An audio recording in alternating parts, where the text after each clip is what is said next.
जय हिंद दोस्तों, स्वागत है आप सभी का इस वीडियो में। इस वीडियो में हम 72nd चैप्टर मतलब एंटी डिफेक्शन लॉ ये देखने वाले हैं पॉलिटी का।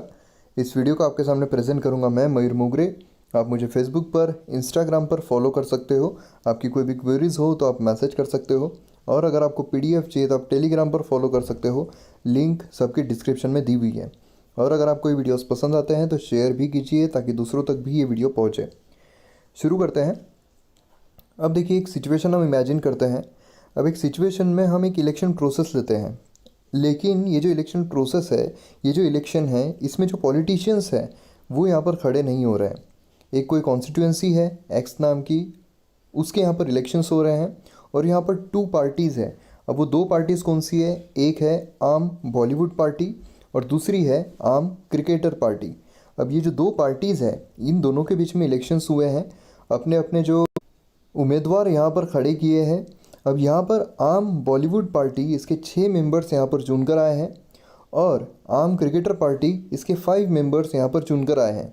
अब जो बॉलीवुड पार्टी है उसमें से जो चुनकर आए हैं, आप यहाँ पर देख सकते हो, दीपिका पादुकोण है, आमिर खान है, शाहरुख है, सलमान है, और उनके जो लीडर है वो अमिताभ बच्चन साहब है, आलिया भट्ट है। और वैसे ही आम क्रिकेटर पार्टी जो उनके 5 मेंबर्स यहाँ पर चुनकर आए हैं। लेकिन अगर किसी पार्टी को गवर्नमेंट फॉर्म करनी है, अब ये हाइपोथेटिकल एग्जाम्पल है, अगर किसी पार्टी को यहाँ पर गवर्नमेंट फॉर्म करनी है तो उन्हें 8 मेंबर्स यहाँ पर लगते हैं। लेकिन 8 मेंबर्स यहाँ पर ना ही आम बॉलीवुड पार्टी के पास है और ना ही आम क्रिकेटर पार्टी के पास है। अब यहाँ पर प्रॉब्लम क्या आती है कि किसी के पास भी मेजोरिटी नहीं है, तो अब यहाँ पर सरकार कौन बनाएगा? अब यहाँ पर ख़रीदारी शुरू होती है। अब यहाँ पर जो अमिताभ बच्चन साहब है वो यहाँ पर बोलेंगे, चलिए हम और आप खेलते हैं, कौन बनेगा करोड़पति। अब यहाँ पर करोड़पति जो है, ये खेलने के चक्कर में जो क्रिकेटर्स हैं उनको ये करोड़पति बनाएंगे। अब यहाँ पर जो क्रिकेटर्स करोड़पति बनना चाहते हैं वो पार्टी चेंज कर लेंगे। अब यहाँ से जो कोहली है और धोनी है, इन्होंने सोचा कि हम पार्टी चेंज कर लेते हैं, हम करोड़पति बन जाते हैं। पार्टी तो क्या है, पार्टी तो आती जाती रहेगी, लेकिन पैसा जो है हमारे पास रहना चाहिए, इसलिए इन्होंने पार्टी यहाँ पर चेंज कर ली। अब ये शिफ्ट हो गए आम बॉलीवुड पार्टी में। अब यहाँ पर आप देख सकते हो कि आम बॉलीवुड पार्टी के पास पहले ही 6 मेंबर्स थे। उसके बाद आम बॉलीवुड पार्टी ने ये जो 2 मेंबर्स हैं वो दूसरे पार्टी के यहाँ पर ले लिए। अब किसी भी तरीके से हो सकता है, या फिर मिनिस्ट्री का लालच दे सकते हैं, या फिर उन्हें पैसे दे सकते हैं। तो इस तरीके से जो अपने तरफ उन्होंने ले लिए हैं। अब यहाँ पर टोटल बॉलीवुड पार्टी के पास कितने मेंबर्स हो गए हैं? तो यहाँ पर हो गए हैं 8 मेंबर्स, और गवर्नमेंट बनाने के लिए कितने चाहिए थे? तो 8 मेंबर्स चाहिए थे। अब आम बॉलीवुड पार्टी के पास इतने मेंबर्स हो चुके हैं, मतलब यहाँ पर सरकार किसकी बनने वाली है? तो आम बॉलीवुड पार्टी की यहाँ पर सरकार बनने वाली है। तो यहाँ पर पहले इसी तरीके से हुआ करता था।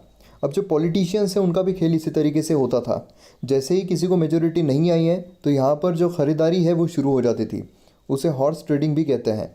तो यहाँ पर इसी तरीके से हम देख सकते हैं कि जो पॉलिटिशियंस है यहाँ पर ख़रीदारी शुरू हो जाती थी। जो पॉलिटिशियंस है वो भी इस तरह काम करते थे कि इधर चला मैं, कभी उधर चला, जाने कहाँ मैं किधर चला।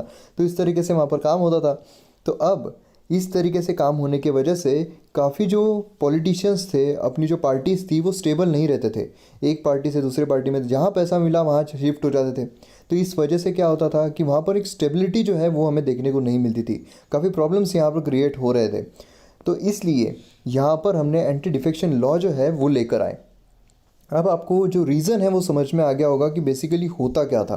तो इसलिए अब यहाँ पर 52nd अमेंडमेंट एक्ट 1985 में जो 10 शेड्यूल है वो यहाँ पर इंट्रोड्यूस किया गया। अब आप सभी को पता है 12 शेड्यूल्स है।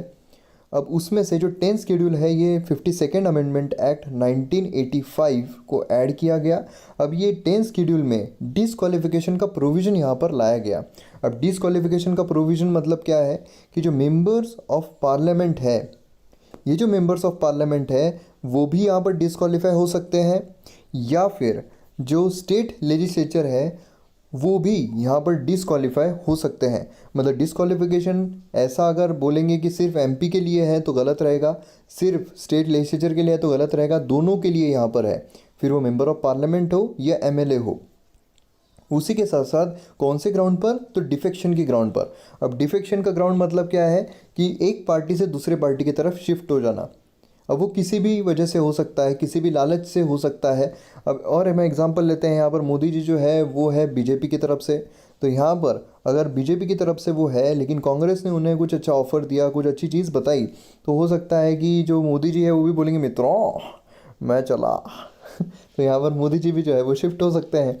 तो ये जो चीज़ है कि एक पार्टी से दूसरे पार्टी में स्विच हो जाना, शिफ्ट हो जाना, ये बनने के बाद, एमपी बनने के बाद या फिर स्टेट लेजिस्लेचर में जो है उसमें इलेक्ट होके आने के बाद, तो यहाँ पर ऐसे अगर कोई करता है तो उसे डिसक्वालीफाई कर दिया जाएगा on the ground of defection.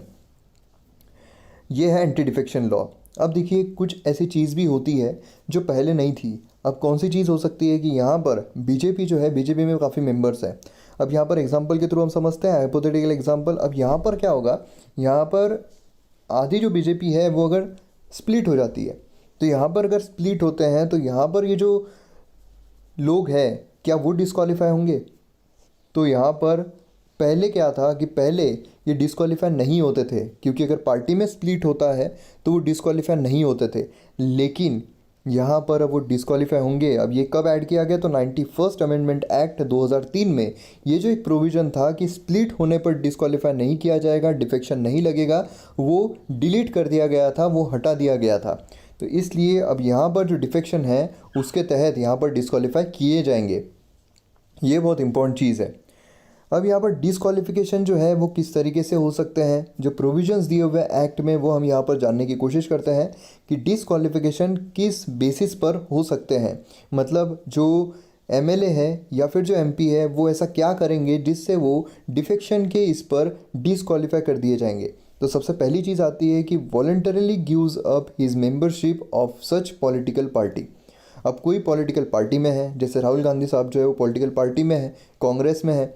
अब यहाँ पर ये क्या करेंगे, ये वॉलंटरीली अपनी जो मेंबरशिप है उस पॉलिटिकल पार्टी की वो छोड़ देंगे। जैसे यहाँ पर जो राहुल गांधी साहब है वो बोल रहे हैं कि मैं कांग्रेस छोड़ रहा हूँ, तो यहाँ पर क्या होगा, यहाँ पर ही डिस्क्वालीफाई कर दिए जाएंगे 10th शेड्यूल डिफेक्शन पर। एंटी डिफेक्शन लॉ जो ये होता है उसके बेसिस पर यहाँ पर ये डिस्क्वालीफाई कर दिए जाएंगे। तो ये आता है पहली चीज़।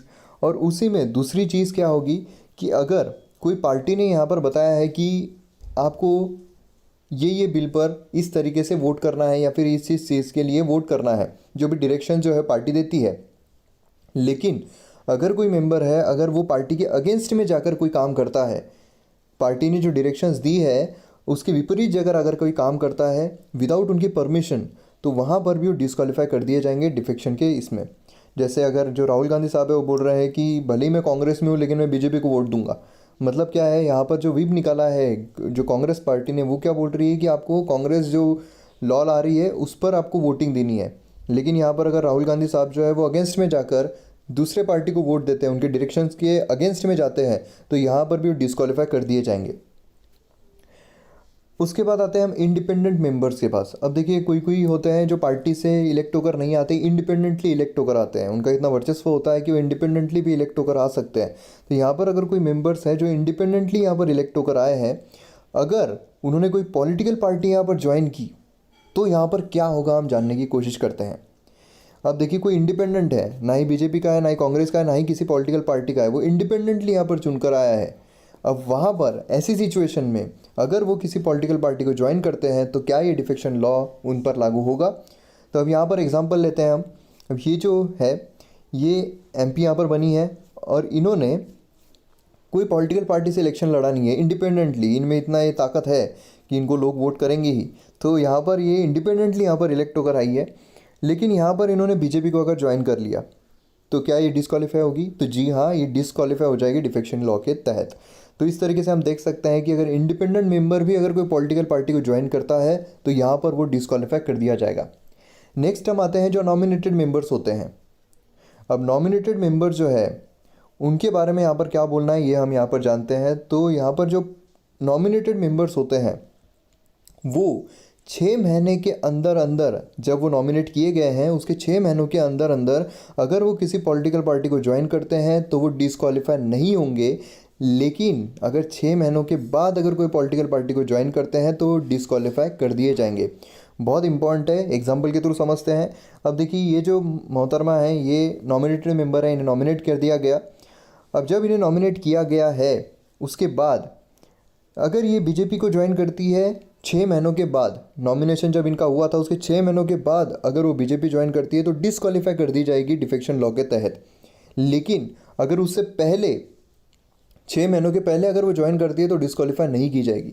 मतलब आप देखिए यहाँ पर कितना एक माइन्यूट सा चेंज है नॉमिनेटेड और इंडिपेंडेंटली इलेक्टेड जो होते हैं उनके बीच में। जो इंडिपेंडेंट मेंबर्स होते हैं वो कभी भी अगर ज्वाइन करते हैं तो डिस्क्वालीफाई कर दिए जाएंगे, लेकिन जो नॉमिनेटेड मेंबर्स होते हैं वो 6 महीनों के अंदर अंदर अगर कोई पार्टी को ज्वाइन करते हैं तो डिस्क्वालीफाई नहीं किए जाएंगे, लेकिन 6 महीनों के बाद अगर वो ज्वाइन करते हैं तब वो डिस्क्वालीफाई कर दिए जाएंगे। तो ये बहुत एक इम्पॉर्टेंट टॉपिक है, बहुत इम्पॉर्टेंट कॉन्सेप्ट है, हमें याद रखना चाहिए और इससे वीडियो भी हमारा काफ़ी ग्लैमरस हो चुका है। अब यहाँ पर एक्सेप्शंस भी कुछ दिए हुए हैं कि ऐसी कौन सी कंडीशंस है जहाँ पर ये जो डिफेक्शन है ये लॉ लागू नहीं होता है। इसका मतलब है कि अगर इस तरीके की कोई चीज़ एमपी, नॉमिनेटेड मेंबर्स या फिर कोई इंडिपेंडेंट मेंबर करता है तो डिस्क्वालीफाई नहीं किया जाएगा डिफेक्शन लॉ के तहत। मतलब इसमें क्या होगा, अगर कोई मेंबर कोई पार्टी को ज्वाइन करता है, अब वो कौन सी कंडीशन में, जब कोई पार्टी जो है उनका मर्जर होता है। तो अब ये यहाँ पर मर्जर जब होगा तो उसकी भी एक कंडीशन दी हुई है कि जब भी मर्जर होगा 2/3 मेंबर जो है उन्होंने अग्री करना चाहिए मर्जर के लिए। अब यहाँ पर हम समझते हैं, अब देखिए आम आदमी पार्टी है और यहाँ पर दूसरी आम संस्कारी पार्टी है। अब यहाँ पर क्या हो रहा है कि जो आम संस्कारी पार्टी है वो इनको बोल रही है कि आम आदमी तो आप हो लेकिन आप में संस्कार नाम का चीज़ नहीं है। तो यहाँ पर क्या हो रहा है कि जो संस्कार है वो ये बोल रहे हैं कि हम संस्कार सिखा देंगे। तो यहाँ पर आम संस्कारी पार्टी जो है वो बोल रही है आम आदमी पार्टी को कि हमारे साथ मर्ज हो जाओ। अब यहाँ पर अगर सिर्फ अरविंद केजरीवाल साहब जाकर आम संस्कारी पार्टी में ज्वाइन होते हैं तो क्या होगा, पार्टी स्विच कर रहे हैं, इसका मतलब क्या है डिफेक्शन लॉ के तहत वो डिस्क्वालीफाई कर दिए जाएंगे। लेकिन अब इसमें एक कंडीशन आती है कि सपोज हाइपोथेटिकली लेते हैं कि आम आदमी पार्टी में टोटल 45 मेंबर्स हैं। अब ये 45 मेंबर जो है इसमें से टू थर्ड ऑफ 45 मतलब जो 30 मेंबर है, अगर वो अग्री करते हैं कि हम ये आम संस्कारी पार्टी जो है इनसे जाकर मिल जाते हैं, इनमें मर्ज हो जाते हैं, तो यहाँ पर डिस्क्वालिफिकेशन जो है वो नहीं होगा।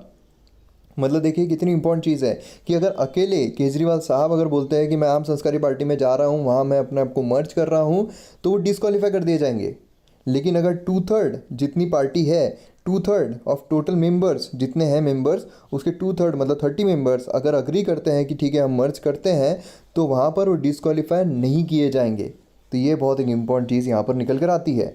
और दूसरा एक्सेप्शन यहाँ पर क्या आता है कि अगर जो प्रिसाइडिंग ऑफिसर होता है, प्रिसाइडिंग ऑफिसर मतलब कौन होते हैं, जैसे स्पीकर होते हैं और चेयरमैन होते हैं, तो जो स्पीकर होते हैं वो क्या करेंगे, वो इम्पार्शियल रहने के लिए, क्योंकि जो स्पीकर होते हैं उन्होंने इम्पार्शियल रहना चाहिए, क्योंकि वो दोनों जो पार्टीज़ हैं या फिर जितनी भी पार्टीज़ हैं उनको एक नज़रिए से देखना चाहते हैं। तो इसलिए अगर कोई स्पीकर है और वो कोई पार्टी के अगर वॉलंटरली अपनी मेंबरशिप छोड़ते हैं उस पार्टी की, सपोज सुमित्रा महाजन मैडम जो है एट प्रेजेंट स्पीकर है लोकसभा की, और वो कहती है कि मैं बीजेपी की जो मेंबरशिप है वो छोड़ रही हूँ, मैं स्पीकर बन रही हूँ इसलिए क्योंकि मुझे सबको इम्पार्शियलिटी रखनी है यहाँ पर, और उसके बाद वो छोड़ती है और उसके बाद जब उनका कार्यकाल खत्म होता है उसके बाद फिर से वो बीजेपी को ज्वाइन करती है, तो यहाँ पर वो डिस्क्वालीफाई नहीं की जाएगी। क्यों? क्योंकि यहाँ पर वो इम्पार्शियल रहना बहुत ज़रूरी है, क्योंकि स्पीकर का काम आपको पता होगा किस तरीके से होता है, तो उन्हें इम्पार्शियल रहना बहुत ज़्यादा ज़रूरी है। तो यहाँ पर अगर वो प्रिसाइडिंग ऑफिसर बनते हैं और वहाँ पर वॉलंटरीली अपनी मेंबरशिप देते हैं, क्योंकि सबसे पहले हमने देखा था राहुल गांधी साहब का पहला जो हमने एग्जांपल देखा था कि अगर राहुल गांधी साहब बोल रहे थे कि मैं कांग्रेस छोड़ रहा हूँ, तो यहाँ पर क्या कर रहे थे, वो वॉलंटरीली अपनी मेंबरशिप छोड़ रहे थे, वहाँ पर वो डिस्क्वालीफाई हो रहे थे। लेकिन यहाँ पर क्या होगा कि अगर वो प्रिसाइडिंग ऑफिसर बनते हैं, राहुल गांधी साहब वो स्पीकर बनते हैं और वो बोलते हैं कि मैं वॉलंटरीली अपनी मेंबरशिप छोड़ रहा हूँ कांग्रेस की, तो वहाँ पर वो डिस्क्वालीफाई नहीं होंगे, क्योंकि प्रिसाइडिंग ऑफिसर जो है वो डिस्क्वालीफाई नहीं होते हैं अगर वो अपनी मेंबरशिप छोड़ते हैं, तो क्योंकि इम्पार्शियल रहना चाहते हैं, स्पीकर जो है इम्पार्शियल रहना चाहते हैं। अब यहाँ पर डिसाइडिंग अथॉरिटी कौन होते हैं, ये बहुत इंपॉर्टेंट चीज़ है। डिसाइडिंग अथॉरिटी कौन रहने वाले हैं जो डिसाइड करेंगे कि यहाँ पर डिस्क्वालिफिकेशन जो है यहाँ पर मेंबर का होने वाला है, तो ये कौन डिसाइड करने वाला है, ये डिसाइडिंग अथॉरिटी कौन रहने वाली है। तो प्रिसाइडिंग ऑफिसर जो रहेंगे हाउस के, वो यहाँ पर डिसाइडिंग अथॉरिटी रहेगी। मतलब जो लोकसभा में जो स्पीकर होते हैं वो प्रिसाइडिंग ऑफिसर होते हैं, राज्यसभा में जो चेयरमैन होते हैं वो प्रिसाइडिंग ऑफिसर होते हैं। तो वो यहाँ पर देखेंगे, वो यहाँ पर डिसीजन लेंगे कि यहाँ पर जो डिफेक्शन लॉ है उसके तहत यहाँ पर डिस्क्वालिफिकेशन होगा या नहीं होगा। और ये बहुत इंपॉर्टेंट, 10 शेड्यूल डिफेक्शन लॉ के तहत सिर्फ इन्हें पावर दिया गया है कि डिस्क्वालीफाई कर सकते हैं। तो प्रिसाइडिंग ऑफिसर के हाथ में पावर रहेगी। ओरिजिनली पहले क्या था, जब स्टार्टिंग में लाया गया था कि प्रिसाइडिंग ऑफिसर जो है उनका जो डिसीजन रहेगा वो यहाँ पर फाइनल रहेगा, मतलब उस पर कोई क्वेश्चन ही नहीं उठा सकता है, कोई सवाल ही पैदा नहीं हो सकता है। मतलब यहाँ पर जो जुडिशियल रिव्यू है वो भी यहाँ पर नहीं हो सकता है। इस तरीके की इतनी सुप्रीम पावर, इतनी एब्सोल्यूट पावर जो प्रिसाइडिंग ऑफिसर है उनके पास थी डिस्क्वालीफाई करने की। लेकिन उसके बाद जो कियोतो होलोहन केस है वो यहाँ पर होता है, और उसमें जो सुप्रीम कोर्ट है 1993 में वो ये कहते हैं कि अनकॉन्स्टिट्यूशनल है, क्योंकि सुप्रीम कोर्ट जो है उनके पास ये पावर है कि जुडिशियल रिव्यू वो कर सकते हैं। और उसी के तहत यहाँ पर प्रिसाइडिंग ऑफिसर जो है जब भी डिसाइड करेंगे कि 10 शेड्यूल के अंडर में ये डिस्क्वालीफाई हो रहे हैं या नहीं हो रहे हैं, तो जो स्पीकर है, जो प्रिसाइडिंग ऑफिसर है, वो एज अ ट्रिब्यूनल काम कर रहे हैं, फंक्शन एज कैसे कर रहे हैं, एज अ ट्रिब्यूनल कर रहे हैं। अब जब एज अ ट्रिब्यूनल कर रहे हैं तो उस पर जुडिशियल रिव्यू जो है वो लागू होगा।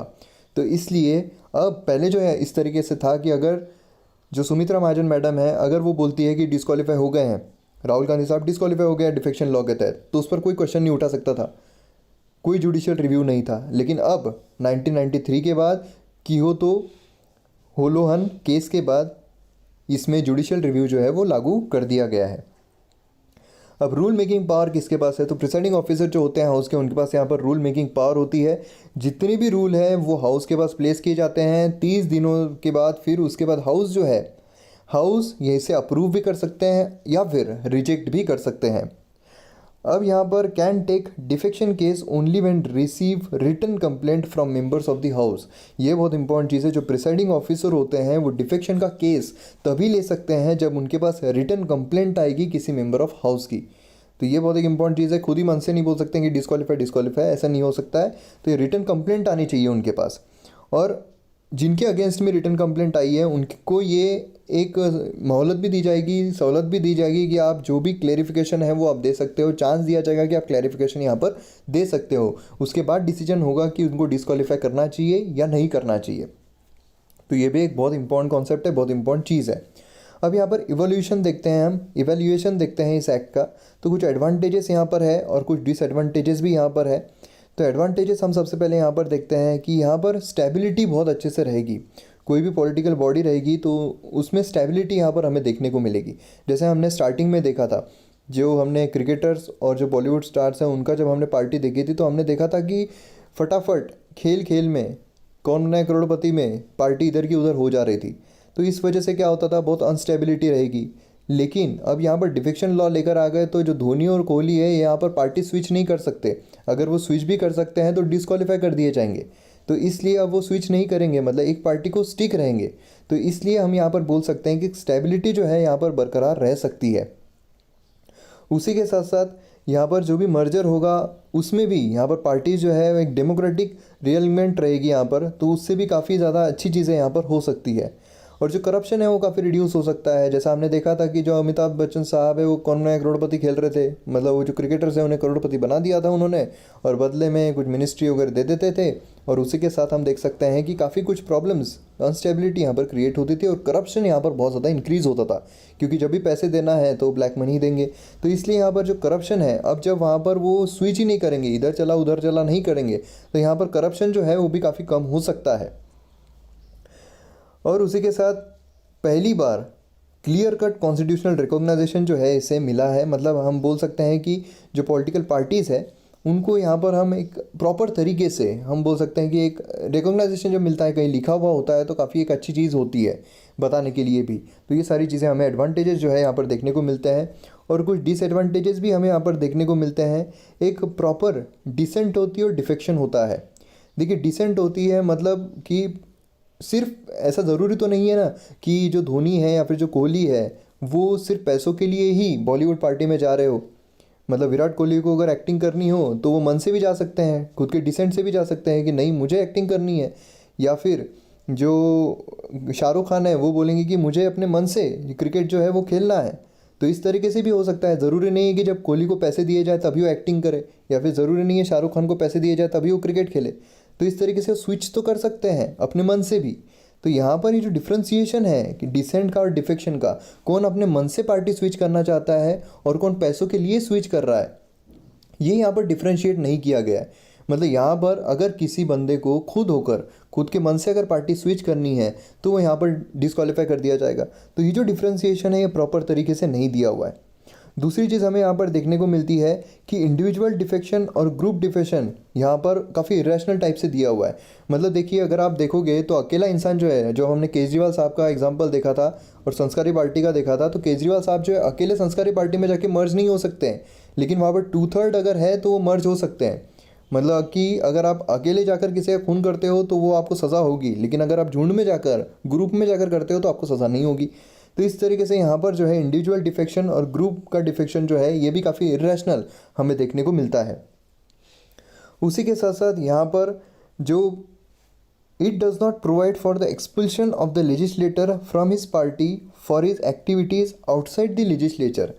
अब देखिए यहाँ पर क्या होता है कि जो भी पार्टी जो बोल रही है उसके साथ यहाँ पर आपको ताल से ताल मिलाना है। मतलब पार्टी बोल रही है कि इसको वोट करना है तो इसको वोट करो, पार्टी बोल रही है यहाँ करना है तो ये करो, लेकिन वो कहाँ होगा, तो लेजिस्लेटर के अंदर में ही होगा।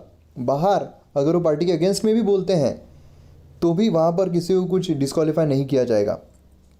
तो ये जो कंडीशन है ये भी यहाँ पर काफ़ी प्रॉब्लमेटिक है। और जो हमने देखा था तो इंडिपेंडेंट मेंबर और नॉमिनेटेड मेंबर वो भी काफ़ी इलॉजिकल है। जैसा हमने देखा तो दो मोहतरमाएँ जो थी, पहली इंडिपेंडेंट मेंबर थी और दूसरी जो थी वो नॉमिनेटेड मेंबर थी। तो जो इंडिपेंडेंट मेंबर थी, जब वो यहाँ पर इंडिपेंडेंट मेंबर करके आती है और कोई पॉलिटिकल पार्टी को ज्वाइन करती है तो वो डिस्क्वालीफाई कर दी जा रही थी। लेकिन जो नॉमिनेटेड मेंबर थी, जिसे नॉमिनेट किया गया था, उन्हें 6 महीनों तक की सहूलत थी। 6 महीनों के अंदर अगर वो ज्वाइन करती है तो डिस्क्वालीफाई नहीं होगी, 6 महीनों के बाद अगर करती है तो वो डिस्क्वालीफाई कर दी जाएगी। तो ये भी जो है ये भी काफ़ी प्रॉब्लम जो है क्रिएट करता है। तो ये भी एक डिसएडवांटेज हमें देखने को मिलता है। अब यहाँ पर जो प्रिसाइडिंग ऑफिसर है उनके पास पूरा का पूरा जो दे दिया है कि आप ही यहाँ पर डिसाइड करो, वो फाइनल अथॉरिटी है डिसाइड करने के लिए। यहाँ पर भी जो क्रिटिसिज्म है वो निकल कर आता है। पहला तो ये है कि एक इम्पार्शियल तरीके से बिहेव नहीं करते हैं। मतलब कि ऐसा है कि अगर उनके कोई पार्टी का बंदा है, जो पार्टी से जो प्रिसाइडिंग ऑफिसर बिलोंग करते हैं, तो वहाँ पर हो सकता है कि वो इम्पार्शियल रहे, मतलब उन्हें वो नहीं करे, लेकिन अगर कोई अपोजिशन का है तो उसे वो फटक से डिस्क्वालीफाई कर दे। तो ये भी चीज़ें जो है हमें देखने को भी मिलती है और इस तरीके से क्रिटिसिज्म भी किया गया है। और उसी के साथ लीगल नॉलेज जो है वो वहाँ पर लैक रहता है। तो यहाँ पर प्रॉपर तरीके से इम्प्लीमेंटेशन जो है इस लॉ का नहीं हो सकता है। ये भी हमें एक डिसएडवांटेज देखने को मिलता है। अब यहाँ पर 91st अमेंडमेंट एक्ट लाया गया था 2003 में। तो इसके तहत अब यहाँ पर क्या हुआ था, यहाँ पर हम जानने की कोशिश करते हैं। देखिए क्या होता था, जैसा हमने सबसे पहले एग्जाम्पल जो देखा था, जो अमिताभ बच्चन और जो सचिन तेंदुलकर थे उनमें से, मतलब जो बॉलीवुड पार्टी थी और जो क्रिकेट पार्टी थी उनका हमने देखा था। तो उसमें से धोनी और कोहली जो है वो दोनों बॉलीवुड पार्टी में आ गए थे। अब वो दोनों जब बॉलीवुड पार्टी में आए हैं तो दो चीज़ें हो सकती हैं। यहाँ पर उन्हें पैसा ऑफर कर दिया गया हो, और या हो सकता है कि उन्हें कोई मिनिस्ट्री देने की बात की गई हो, या ऐसा हो सकता है कि दोनों देने की बात की गई हो। अब उसमें क्या होगा, अगर जो पॉलिटिकल पार्टीज़ हैं, अगर मिनिस्ट्री बनाने में कोई लिमिटेशंस नहीं है तो सभी को मिनिस्टर बनाने लग जाएंगे कि तू भी मिनिस्टर, तू भी मिनिस्टर, सबको यहाँ पर मिनिस्टर बनाएंगे और अपनी जो मेजोरिटी है वो साबित कर देंगे। तो इसलिए 91st अमेंडमेंट एक्ट 2003 में इस तरीके का रूल लाया गया कि प्राइम मिनिस्टर के साथ यहाँ पर जो सेंट्रल काउंसिल ऑफ मिनिस्टर्स रहेंगे वो 15% से ज़्यादा एक्सीड नहीं होना चाहिए टोटल स्ट्रेंथ जो रहेगी लोकसभा की। अब लोकसभा की जितनी भी स्ट्रेंथ है उसके 15% से ज़्यादा, अब लोकसभा में फॉर एग्जांपल अगर 100 लोग हैं तो 15 लोगों से ज़्यादा वहाँ पर मिनिस्टर जो है वो नहीं रहना चाहिए, इंक्लूडिंग प्राइम मिनिस्टर। मतलब प्राइम मिनिस्टर और उनके साथ जो अलग मिनिस्टर्स रहेंगे वो 14 मिनिस्टर्स रहेंगे। तो इस तरीके से एक ये जो चीज़ है वो लाई गई आर्टिकल 75 के हिसाब से। और उसी के साथ साथ अगर कोई मिनिस्टर यहाँ पर, अगर कोई मेंबर डिस्क्वालीफाई कर दिया जाता है डिफेक्शन लॉ के तहत, तो वो एज अ मिनिस्टर अपॉइंट नहीं कर सकते हैं उन्हें। ये भी एक इम्पॉर्टेंट चीज़ है। मतलब कि अगर मोदी जी को डिफेक्शन लॉ के तहत अगर डिस्क्वालीफाई कर दिए जाते हैं तो वो मिनिस्टर नहीं बन सकते। ये भी एक बहुत इंपॉर्टेंट चीज़ है। फिर उसके बाद यही सेम चीज़ स्टेट पर भी लागू होती है। अब स्टेट में भी जो टोटल स्ट्रेंथ रहेगी, अब देखिए हर एक स्टेट की जो लेजिस्लेचर होती है उसकी स्ट्रेंथ अलग अलग होती है। तो उसमें जितनी स्ट्रेंथ रहेगी उसका 15% से ज़्यादा मिनिस्टर्स नहीं रहने चाहिए। लेकिन कहीं कहीं ऐसा है कि बहुत ही कम है, मतलब कहीं कहीं कोई कोई जो लेजिस्लेचर है वो बहुत ही लो है, तो वहाँ पर मिनिमम जो है मिनिमम 12 भी दिया हुआ है कि जो स्टेट है वहाँ पर 12 से कम भी नहीं रहने चाहिए, 164 में दिया हुआ है। तो इस तरीके से हम देख सकते हैं कि वहाँ भी स्टेट में भी जो इस तरीके की चीज़ है डाल दी है कि 15% से ज़्यादा नहीं रहना चाहिए और 12 से कम नहीं रहना चाहिए। और ये जो चीज़ें हैं डिटेल में हमने ऑलरेडी कवर की है पार्लियामेंट चैप्टर में। और उसी के साथ अगर स्टेट लेजिस्लेचर में भी कोई अगर मेंबर है, अगर वो डिस्क्वालीफाई कर दिए जाते हैं डिफेक्शन लॉ के तहत, तो वहाँ पर वो भी मिनिस्टर नहीं बन सकते हैं। तो इससे जो ये हॉर्स ट्रेडिंग वगैरह ये सब होती है ये काफ़ी कम हो जाती है। और एक यहाँ पर निकल कर ही चीज़ आती है कि अगर कोई भी मेंबर हो, अगर वो डिस्क्वालीफाई कर दिया जाता है डिफेक्शन लॉ के तहत, तो वो सेंट्रल गवर्नमेंट में या स्टेट गवर्नमेंट में कोई भी ऑफिस नहीं संभाल सकता है जहाँ पर स्टेट या सेंट्रल गवर्नमेंट से सैलरी या फिर कोई रेम्यूनरेशन आ रहा हो। उसी तरीके से हम देख सकते हैं सेंट्रल गवर्नमेंट और स्टेट गवर्नमेंट दोनों जगह पे जो भी डिफेक्शन लॉ के तहत जिसे डिस्क्वालीफाई कर दिया है वो कोई भी ऐसी जगह नहीं संभाल सकता है, कोई भी ऐसा ऑफिस नहीं संभाल सकता है, सेंट्रल गवर्नमेंट में हो या फिर स्टेट गवर्नमेंट में हो, जहाँ से सैलरी या फिर रिम्यूनरेशन आ रहा हो उसे स्टेट या फिर सेंट्रल गवर्नमेंट से। और उसी के साथ साथ होली या फिर पार्शियली मेंटेन अगर हो सेंट्रल गवर्नमेंट या फिर स्टेट गवर्नमेंट के द्वारा, जहाँ पर सैलरी और रिम्यूनरेशन जो है वो स्टेट या सेंट्रल गवर्नमेंट से आ रहा है, तो वो भी बॉडी पर ये नहीं बैठ सकते हैं। ये एक इम्पॉर्टेंट चीज़ यहाँ पर निकल कर आती है।